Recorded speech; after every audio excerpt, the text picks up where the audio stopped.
La morale sociale que l'islam recommande aux musulmans. L'islam interdit à la société musulmane l'injure, l'iniquité, la corruption des juges, la diffamation et la calomnie. Et il recommande aux membres de cette société tout ça. Et après ça, dites-moi vraiment si l'islam est un problème en France.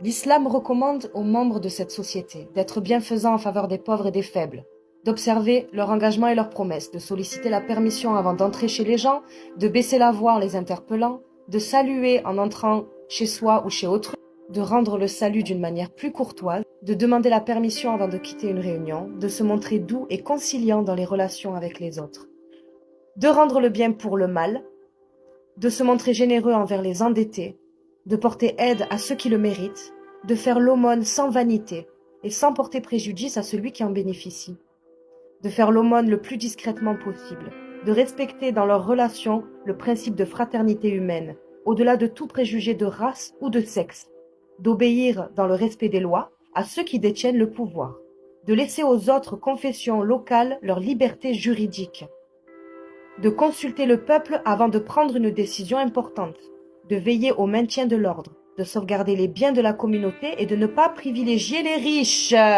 d'indiquer sans contrainte ni provocation la voie du salut aux hommes, de veiller à l'établissement de la paix entre les hommes, de secourir les faibles sans défense, de ne pas craindre la mort, elle viendra en son temps, de se défendre face à l'agression, mais de ne combattre que les seuls agresseurs sans porter atteinte aux populations civiles.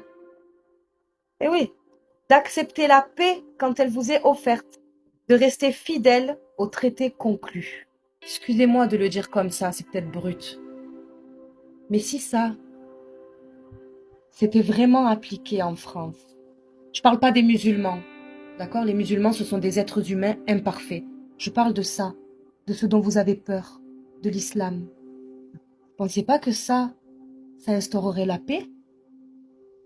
Vous pensez pas que vous vous trompez sur ce qu'est vraiment l'islam, vraiment, vraiment? Moi, je me base pas sur des articles pompeux ou des, des, des articles malhonnêtes. Je prends ça, je prends ça, je prends ça. Et c'est tout dedans. Et excusez-moi, mais qui mieux que le principal intéressé peut expliquer la vérité? On est d'accord?